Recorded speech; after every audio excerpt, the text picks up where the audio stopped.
Emotive Automobile Saint-Dizier rejoint le groupe Féline-Auto. Venez découvrir le showroom Citroën et faites-vous accompagner par nos conseillers commerciaux. Puis, laissez-vous surprendre par le luxe à la française des véhicules DS Automobile.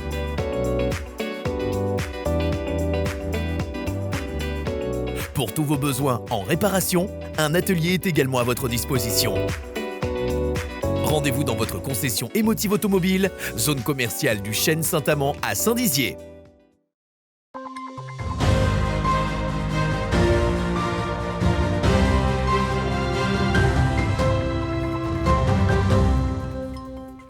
Bonsoir à toutes et à tous, bienvenue dans votre 15 minutes info du 16 février 2023. Voici les titres de cette édition. 5e journée de mobilisation contre la réforme des retraites. Ce jeudi 16 février, les syndicats ont appelé à manifester dans plus de 200 villes de France. Vous désirez acheter des meubles d'occasion ou vous en possédez des anciens, ils pourront trouver une nouvelle jeunesse avec Isabelle Franclet, tapissière à Stainville. Et voici pour les titres. Je vous le disais donc, 5e journée de mobilisation aujourd'hui contre la réforme des retraites. Les syndicats ont appelé à manifester dans plus de 200 villes de France. Environ 1800 personnes étaient rassemblées dans la cité Bragarde. Les syndicats se réservent toutefois pour la journée du 7 mars. L'intersyndicale ayant appelé à mettre la France à l'arrêt, une action soutenue au niveau national par 58% des Français, selon un sondage ELAB pour nos confrères de BFM TV. Écoutez des manifestants au micro de Thiago Kergovic. Je pense que la France devrait bloquer 24 heures, tout le monde, les commerçants, tout le monde. Et là, ça bougerait. Bloquer le pays, je ne sais pas. Enfin, manifester, oui, sûrement. Certainement d'ailleurs. Oui, tous les jours s'il faut. Moi, la retraite 64 ans, je m'en fiche. Je l'ai, ma retraite. C'est pas pour moi, c'est pour les jeunes qui arrivent derrière.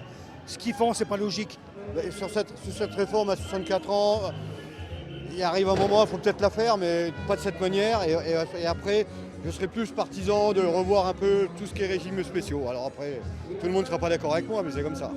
On est obligé d'être tous dans la rue, et les jeunes, les anciens, et tout le monde, et tous les métiers, tous les corps de métier, il faut que tout le monde bouge, sinon ça ne bougera pas.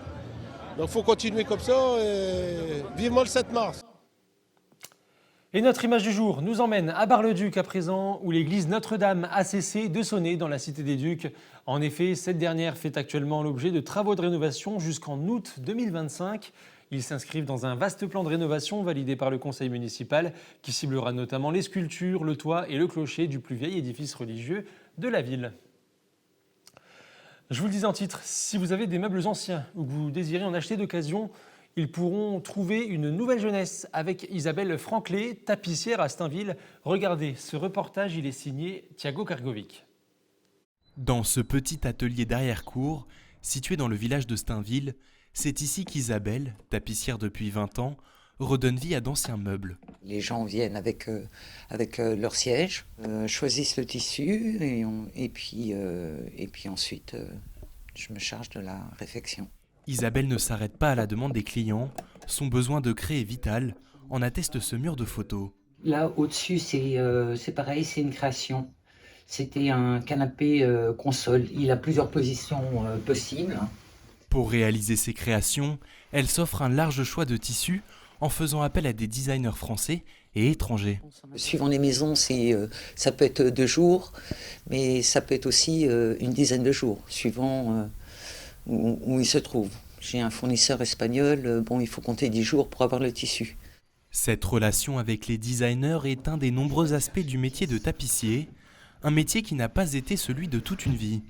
Avant, j'étais secrétaire commerciale dans une agence de travail temporaire. Mon mari travaillant au Luxembourg, je voulais être disponible pour m'occuper de mes enfants. Un changement de vie qui lui réussit. Dorénavant, Isabelle se charge d'enchanter vos intérieurs avec un style contemporain bien assumé.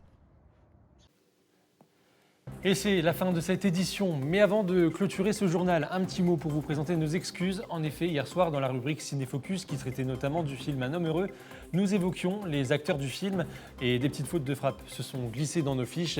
L'actrice du film était bien Catherine Fro et non Catherine Faure, comme nous avons pu le dire. Nous vous réitérons à nouveau toutes nos excuses.